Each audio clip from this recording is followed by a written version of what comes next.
Oi pessoal, tudo bem? Olha, hoje é o último domingo do mês e a gente então vai gravar a resenha que tem o conteúdo do desafio. Gente, o desafio do mês de maio, é um desafio duplo, vocês sabem, né? Então a gente começa hoje, vai terminar só na semana que vem.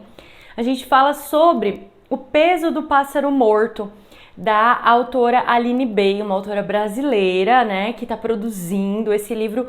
Ele foi publicado e premiado em 2018, ganhou o Prêmio São Paulo de Literatura. E eu quero explicar então primeiro para vocês por que é que eu escolhi esse livro para desafio.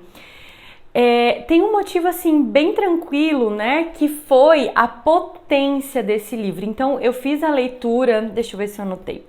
Geralmente eu costumo anotar, gente, né? Esse aqui não tem, mas eu acredito que deva estar fazendo um ano mais ou menos que eu fiz a leitura desse livro e foi estado de choque. Eu simplesmente tive muita dificuldade para processar o que estava aqui, porque realmente a gente tem uma história totalmente impactante, uma história tão profunda que a gente fica sem saber o que dizer, sabe? Então, como gravar uma resenha se a gente não sabe o que dizer? Bom, então eu fiz a releitura, né? É um livro bastante rápido de ser lido, porque, gente, ó, deixa eu mostrar pra vocês. É um livro que não é tradicional, ele não é um livro em prosa.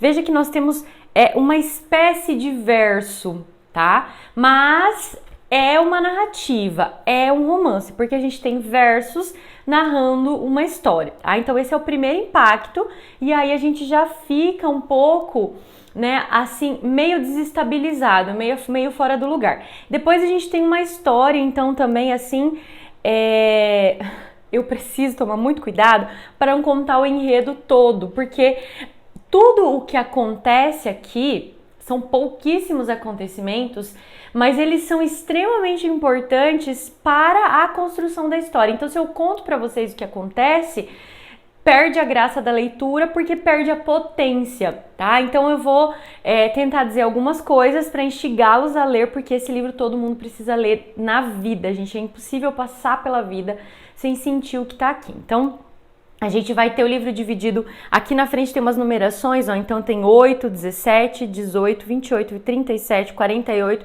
49, 50 e 52. Esses números são as idades, né? A personagem principal vai ter a vida dela contada nessas idades. Então, coisas que aconteceram nessas idades com ela, que a gente não sabe quem é que vão dar o tom, é que vão desenvolver a narrativa. Então, a gente vai falar aqui de desenvolvimento, de crescimento, né? Então a gente poderia dizer talvez que essa história assemelha-se a uma história de um romance de formação, porque a gente consegue acompanhar e entender e ver principalmente como é que acontece o crescimento dessa personagem. E é uma história de sofrimento, uma história de dor, uma história de tristeza, tá, gente? É uma história acho que isso não é necessariamente um spoiler, é uma história de estupro, tá, gente? É uma história de decidir criar o filho ou não criar o filho. E é uma história de cura ou da não existência da cura. Eu acho que essa ideia é central aqui no livro, a ideia de que não existe cura, mas não cura para as dores físicas, não cura para aquilo que é físico, mas cura para o sofrimento. E viver, né, gente? Eu acho que principalmente isso, viver. Mas viver necessariamente cura aquilo que a gente sofre? E aí a narrativa se constrói desse jeito. A gente vai ter também, por exemplo, a amizade de gente, amizade de bicho, né? O cachorro, essa amizade, esse amor, esse encontrar de almas aí com os animais, que eu acho que é bastante interessante também aqui dentro da história. E simboliza um pouco dessa cura, que eu acho que a gente poderia pensar como amenizar, né? Então é isso, gente. A história que a gente tem aqui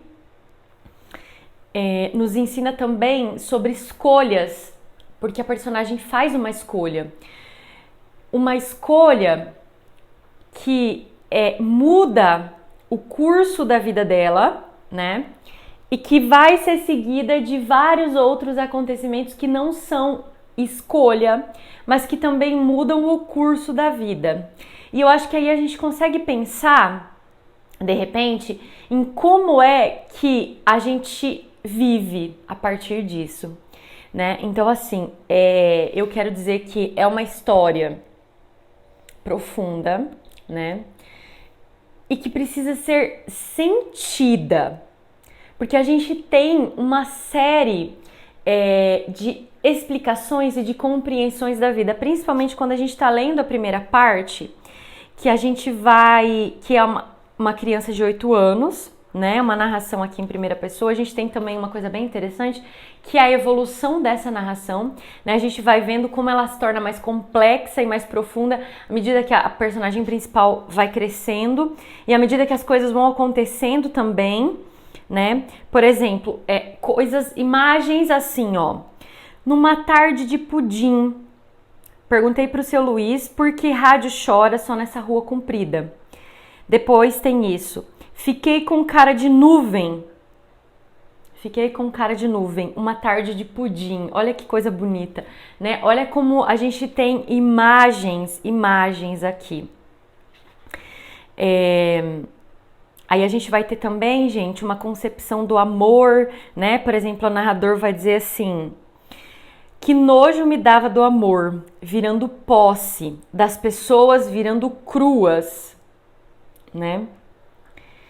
E a gente vai ter eu acho que também essa desconstrução desse amor, né? Dessa coisa que muitas vezes a gente cria como algo que é só borboleta no estômago, mas que na verdade na vida real, no dia a dia, de repente não é tanto assim, né? E aqui a gente tem a personagem principal passando por algo que é terrível, né? Mas que mostra pra ela esse lado da vida, que construiu essa pessoa enquanto mulher, enquanto ser humano, talvez, não necessariamente enquanto mulher.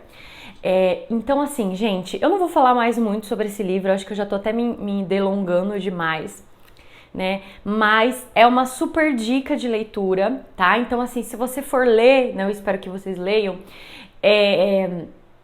preparem-se para perceber uma história diferente, preparem-se para estar entregue enquanto vocês leiam, tá? Porque a gente precisa sentir esse livro, porque a gente precisa perceber as construções desse livro para que faça sentido e para que realmente a gente consiga sentir, tá? E aí eu quero dizer uma coisa, eu acho que esse livro aqui é uma coisa que eu tenho falado bastante com os meus alunos. Esse livro é algo que constrói empatia, né? Porque a gente consegue se colocar no lugar da personagem, a gente consegue sentir o que a personagem tá vivendo e a gente, se fosse uma situação real, acho que a gente ficaria do lado dela. A gente faria algo por ela, que é aí, né, a importância da empatia. Então esse livro é realmente um exercício de empatia. Não é um livro para pessoas despreparadas emocionalmente, tá, gente? Eu não sei se alguém é preparado emocionalmente nesse mundo, mas enfim, é um livro importante, tá? É um livro que precisa ser lido, é um livro que deve fazer parte do nosso mundo. Então, a nossa dica de leitura de hoje é O Peso do Pássaro Morto, da Aline Bay. É a primeira parte do nosso desafio. Na semana que vem a gente vai ter, então, uma pequena coreografia do Ser, que é também dessa mesma autora, que tem também uma profundidade imensa e que precisa de tempo para que a gente faça a digestão da história. E é isso, gente, uma ótima semana para vocês. A gente se vê no próximo vídeo e compartilha comigo aqui a sua experiência com essa história maravilhosa. Um beijo e até o próximo vídeo.